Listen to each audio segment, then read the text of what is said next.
Here's Dick Powell as Richard Diamond, private detective.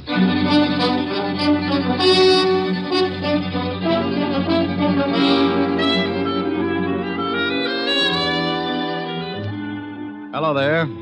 This is Diamond. Hey, what about this heat? I can think of a lot of times I've been uncomfortable, but this runs itself right up to the top of my list. But the only thing good I can say about it, get your laundry dry in a hurry. I usually wash a few things out in my office because the soap's free. Come to think of it, I was scrubbing a pile of things the day we had that big wind. 97 degrees in New York, and we get a tornado to cool us off. I had so much dust in my office, I could have supplied mud pies to the whole neighborhood. And after it was all over, the cigarette ad on Broadway was blowing smoke rings through the trap door of one of my scattered longies. The waves in Long Island Sound were so rough, a friend of mine capsized, and when he came up, he found 3 terrified herring hiding in his nose. Oh, it was swell.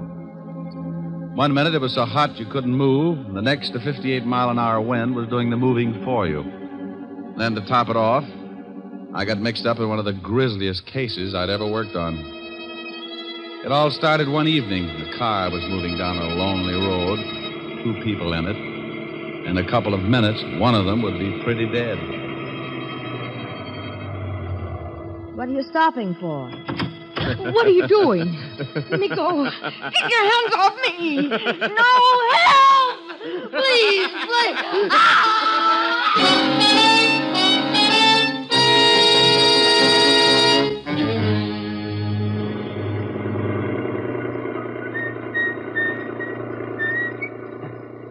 Hey, Ed. Huh? Stop the car a second. What for? Thought I saw something lying back there on the road. So what? Probably a dead dog. No. Hold it. Too big to be a dog. Oh, for Pete's sake. Back it up about 20 yards.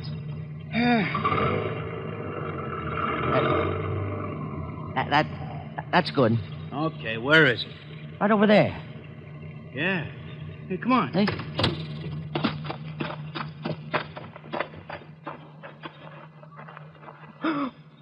Oh, holy cow. Yeah. She dead? She's wrecked. I think I'm going to be sick. Me too. Let's get to a phone, call the cops.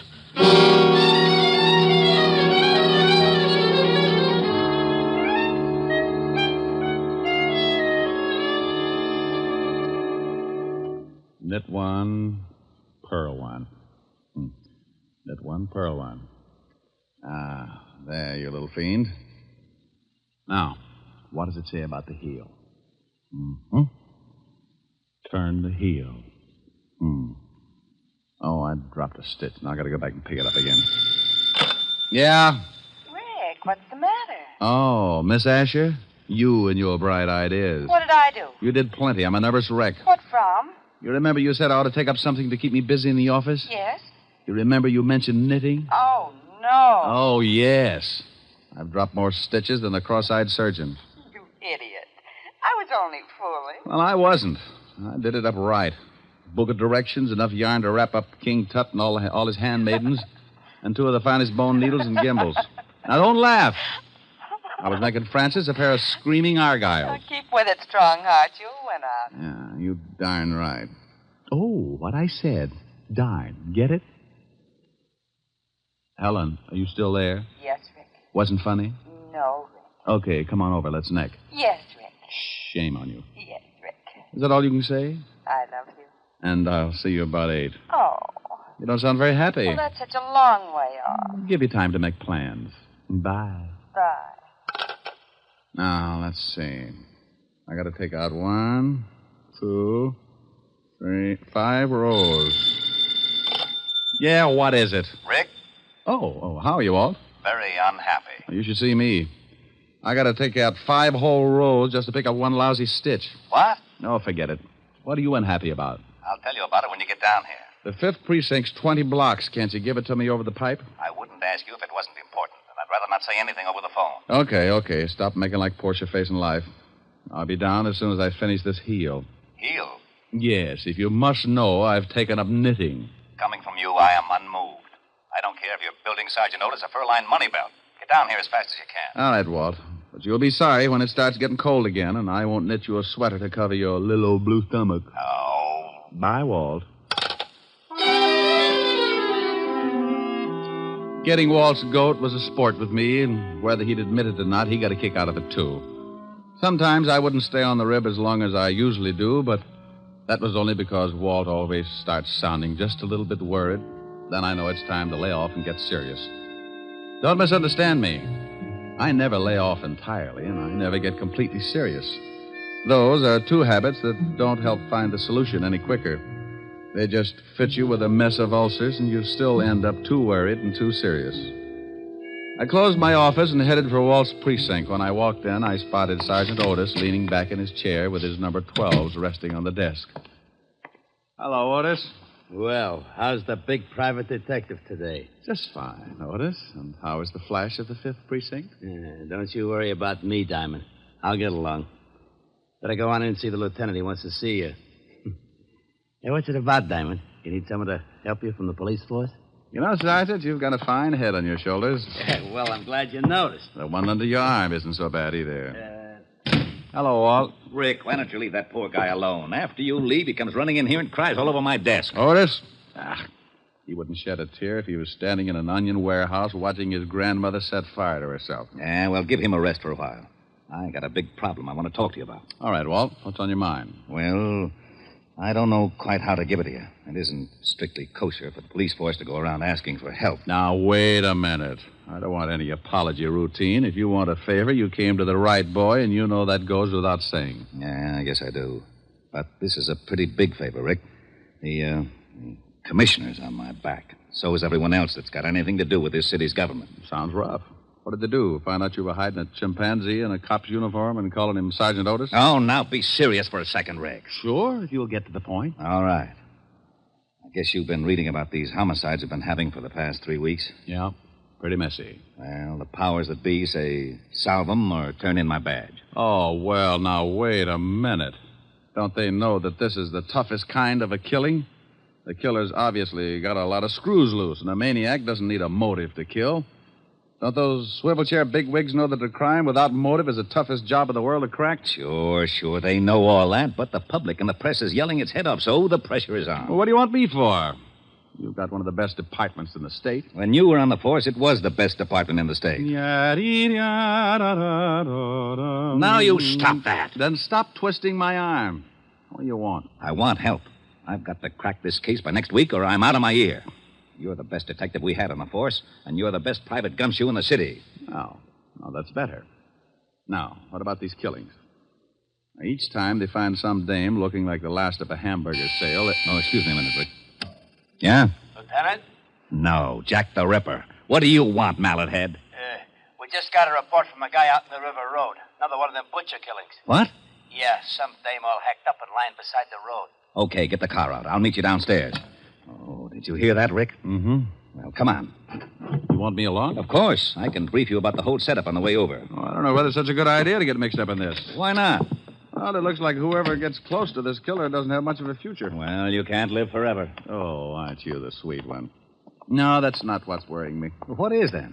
When I go out, I want a nice, comfortable place to lie down in. The way this nut goes to work with a knife, I might end up in a freezer.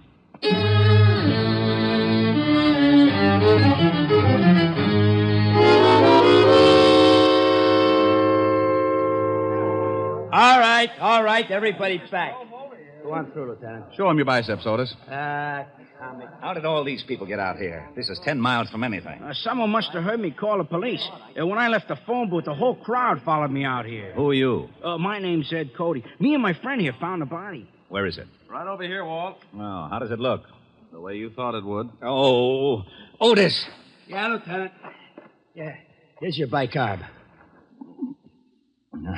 Now you see what I'm up against, Rick.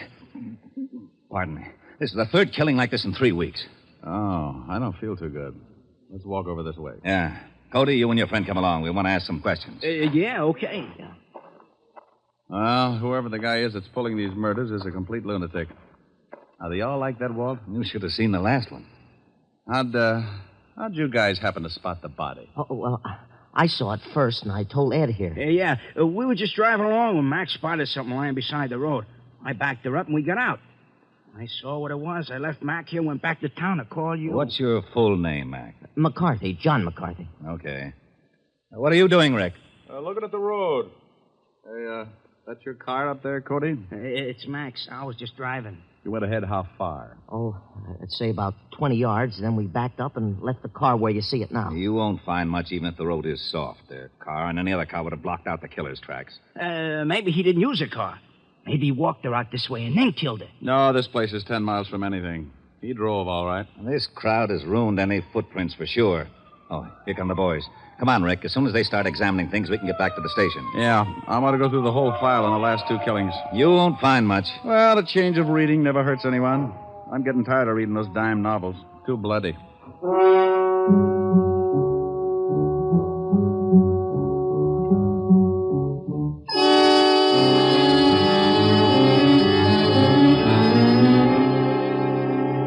Well, that's the whole mess. No leads at all, huh? Not a one. I'm getting nearsighted from looking at all the lineup. We've picked up everything from drunks to safecrackers. Not a lead. Same type of crime in every case.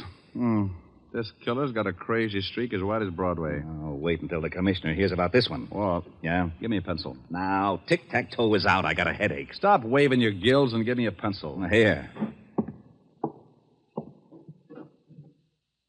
What are you doing with that map? Drawing circles. Now, you stop that. That's a scale of this city, and I don't want it loused up by your doodling.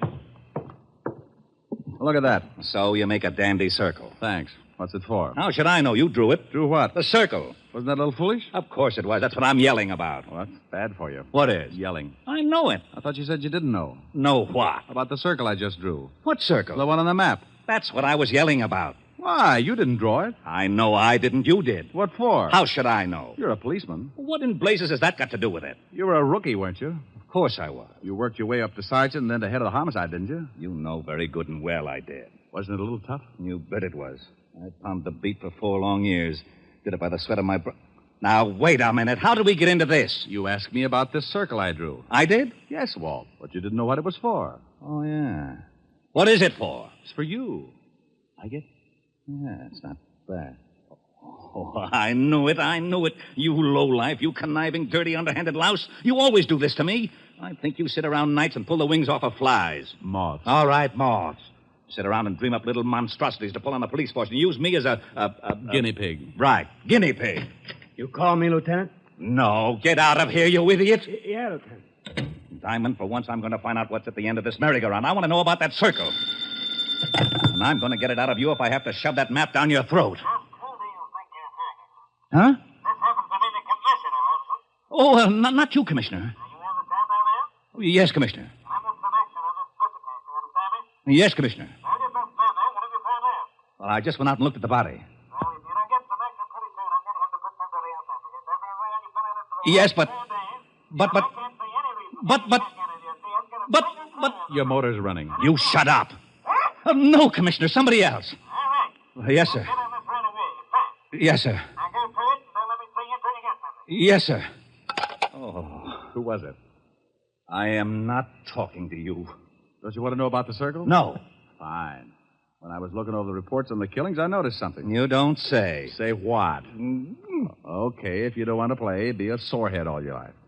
Well, I noticed that all of the killings, including the one we looked at this afternoon, were within at least 10 miles of each other.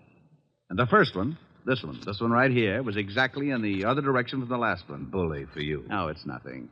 Well, using the first and last homicide for the edge of the circle, we find that the other killing also falls within the sphere. Okay, so what? Getting interested? No, I'm not. Well, the girl this afternoon had been dead for about 14 hours, wouldn't you say? Yeah, but the coroner can come closer. Well, about anyway. Now, in the other 2 cases, it says that both girls met their deaths about 3 in the morning. Now, if the last one was dead 14 hours, she comes close to that time, too. Okay. What does that prove? Not a thing, but it's something to go on. This is a wild one, Walt. But let's say that our killer started off with his victim somewhere within that circle. To drive 5 miles, half the distance of the circle, it would take him, about... 15 minutes. Okay, 15 minutes. Now, that means he left his starting point around 2:45. Now, that's a funny hour to be so consistent. You're right. Bars close at 2. 45 minutes to talk a dame into a ride? Might be. Oh, I'll be darned. I may be all wet. The killer probably started from somewhere outside the circle, but we can start by eliminating the idea of the night spots anyway. Yeah, Lieutenant? Checking all the night spots from... 45th Street and Broadway, the center of the circle. From 45th Street and Broadway for 10 miles in every direction. Yeah, Lieutenant. That means cafes, bars, bowling alleys, anything that stays open till 2 or after, and step on it. I hope we're right. So do I. I don't like walking on eggs. Then sit down. Who knows? You might hatch something. Walt found out the name of the last victim, and the family supplied us with a picture. Her name was Martha Kirk, and her family knew nothing of her whereabouts the night of the murder. You can't really appreciate a police department until you really see them in action. Inside of 2 hours, Walt had every dive, bar, and night spot in the 10-mile circle tagged. They spread out, 1 man to every 5 blocks, each with a picture of the 3 murdered girls. Because it had been my idea, Walt wanted me to swim with it and maybe sink. I took a little section from 48th Street to 46th Street, and by late afternoon, I'd covered most of the likely prospects. You guessed it. The bottom of the barrel was coming up fast, and it was emptier than a ballpark during a thunderstorm. No one had ever seen the 3 victims. The last spot on the list was a bowling alley. I walked in and spotted a cocktail lounge. When I climbed up on one of the stools, a bartender with a head that should have been out on the alleys walked up to me. Yeah, what'll it be? How about a glass of milk? Glass of milk? Think you can stand it? Well, if you're worried, water it a little. I don't want to pass out on you. Get him. He made it funny. So did your family. You're looking for trouble? Only if I get pushed. I'm looking for information. First door on the left. Yeah. Ever seen any of these girls before? What are you, cop? Well, let's say I'm nosy, and then I've got a badge to keep me in the spirit of the thing. Oh, why'd you say so? Let me see him. All right. Here's the first one. No. I ain't never seen her. How about this one? And this one? Nope. Hey, wait a minute. Sure, I know this one. Comes in here about twice a week. Was in last night. Gets lushed up, cries about how tough a family is on her. Name's, Kirk? Yeah. Martha. Martha Kirk. Nice looker. She was. Huh? Did she ever come in with a man? No, but sometimes she leaves with one. Same guy every time? No. Do you remember her leaving with a man last night? Yeah. Come to think of it, she did. What time? No, about 2:15. We stopped serving at 2 right on the dot. That we do. That you do, yeah. Okay. Think you'd know the guy if you saw him again? Oh, sure. He comes in a couple times a week, too. I seen him pick up a couple of strays. I guess you call him a wolf. Yeah, with a hatchet. Huh? No, forget it. Where's your phone? Right over there. Hey, here, use a slug. It's on the house, officer. Thanks. Hope nothing's happened to Martha. She was a rotten drunk. What a wonderful kid. She was, huh?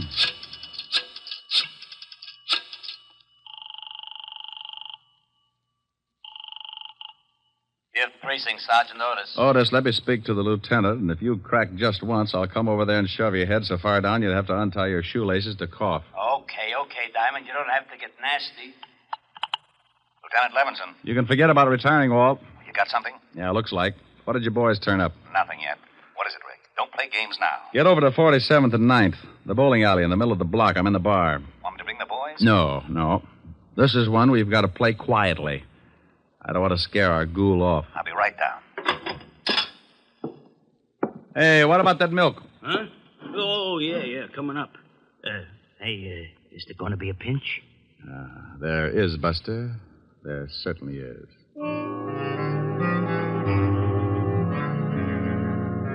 Walt romped in about a half hour later, and he talked with the bartender. He finally looked satisfied. He had to, because it was the only lead that had turned up. We told the bartender to tip us if the guy showed again, and we sat down to wait.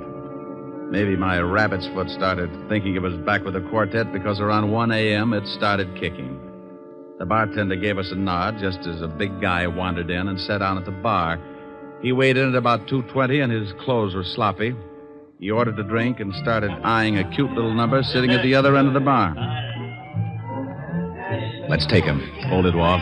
He's making a pitch. What? The dame at the end of the bar. So he's making a pitch. What do you want to do? Wait around till he takes her out of here? Maybe you'd like to help him sharpen his axe. Look, you haul him in now, you'll have to beat it out of him. You want him to pick the dame up? Was that against the law? Arrest me. Now, you stop clowning. You'd rather catch him with the goods, wouldn't you? Yeah, but... Now, don't start that again. You butted the commissioner to death. Just relax, and maybe you can pick up a few pointers. Our big boy moved all right. Right up to the seat next to the cute little girl. She was under full sail, didn't seem to mind it at all. He landed at 1:15. At 1:30, he'd established a firm beachhead, and by 2 o'clock, there was a flag raising. Okay, he scored. Now, the joint's closing. They're leaving. I'm going to tail him. How? He's probably got a car. And if he gets away with that girl, he may kill her. Look, Walt, I promise you he won't get into that car unless I go, too. Now, come on. We'll both stick close to him until I can think of something.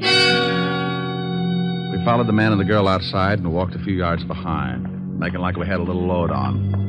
They headed for a big parking lot, and that's when I got the idea. The parking attendant was just walking up to him when I stumbled forward. Hey, boy. Rick, what are you doing? Stay with me, Walt. Yeah? Son, I want my car. Just a minute. I was here first. Sure, honey. Don't let him get away with it. Look, old man, my friend here is late getting home. He's got a wife that's 10 feet tall. You mind if I get my car first? Go ahead. Some nerve. Relax, honey. We're going to take a little drive, huh? Yeah. Okay, let's see your ticket. Well, I got it here someplace. Come on, we'll walk up. I know where the car is. Okay, but you gotta have a ticket. Rick, what's going on? Keep walking. Hey, I thought you was loaded. Keep going. We're the police. Huh? That's right. Oh. What's wrong? Which one is that guy's car? You mean the guy back there with the dame? Yeah. He gave me his ticket. Right over there, the coupe. Rick, come on. I'm going to climb in that trunk, and you're going to put in a general alarm, Walt. Then you're going to get in your car and tail us. But stay far enough behind so that he doesn't spot something. Okay, but I think you're crazy. Is the trunk open? Yeah. Now get going. Well, they'll see me coming back. Tell him you forgot something in the bowling alley and that I passed out in my car. All right.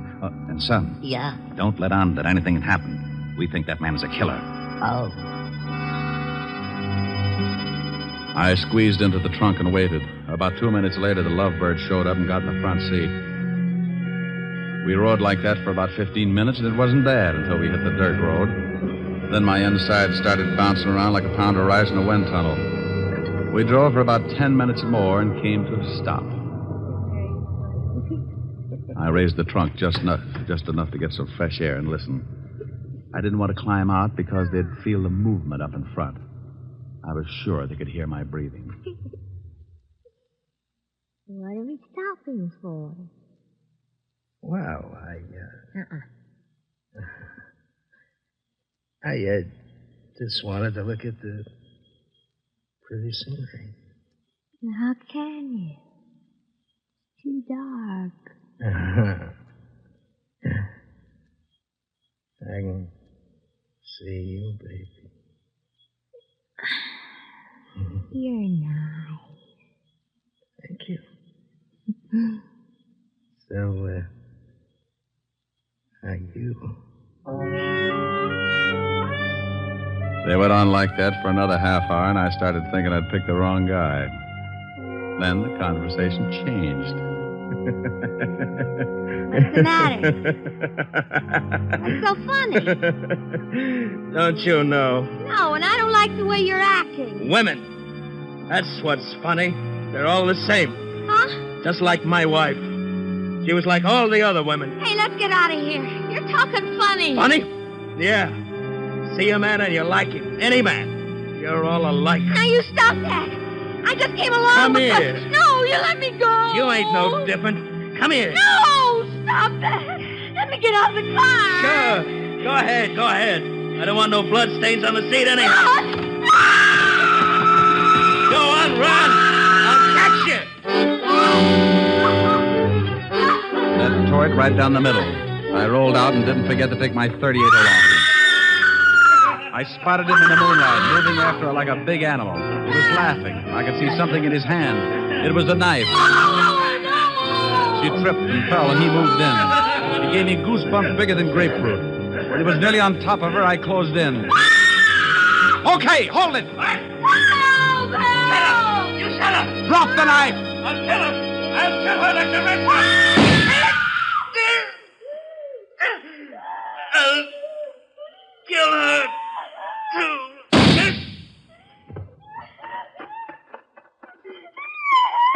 You all right, honey?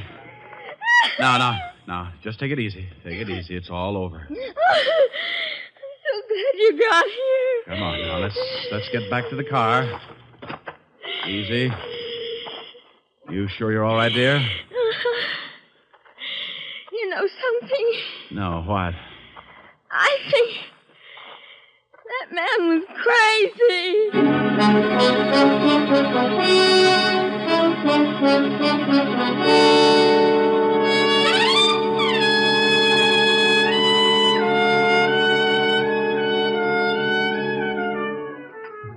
Well, Walt finally got there, and we sent the girl home. The wagon came and cleaned up things.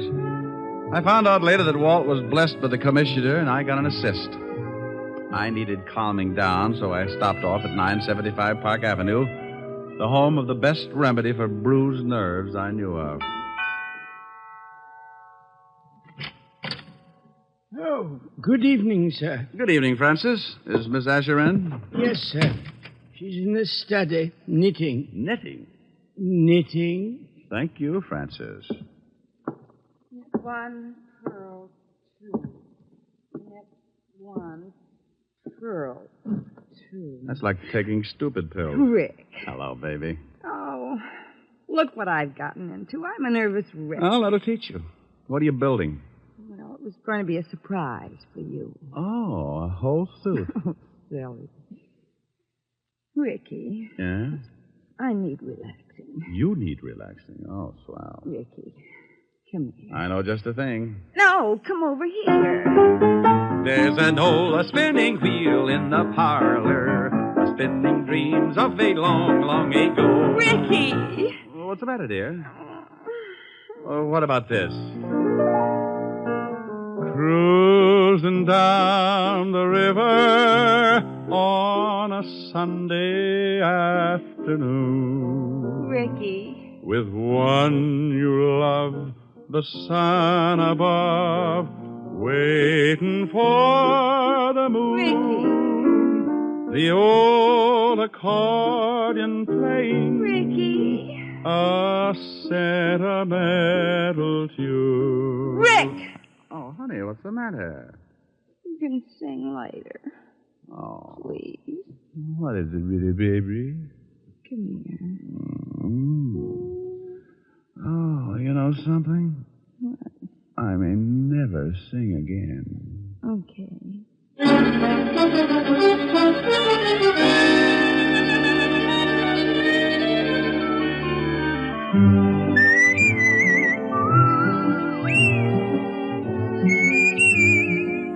You have just heard Richard Diamond, Private Detective, starring Dick Powell. Helen was played by Virginia Gregg, Lieutenant Levinson by Ed Begley. Also in our cast were Wilms Herbert, Bill Conrad, Lorene Tuttle, Jack Crucian, and Sidney Miller. Music was under the direction of Frank Worth. Richard Diamond is written by Blake Edwards and directed by William P. Rousseau. Dick Powell will next be seen in the motion picture Mrs. Mike, based on the best-selling novel Mrs. Mike. Now, this is Eddie King inviting you to be with us again at the same time next week when we will again bring you Dick Powell as Richard Diamond, Private Detective.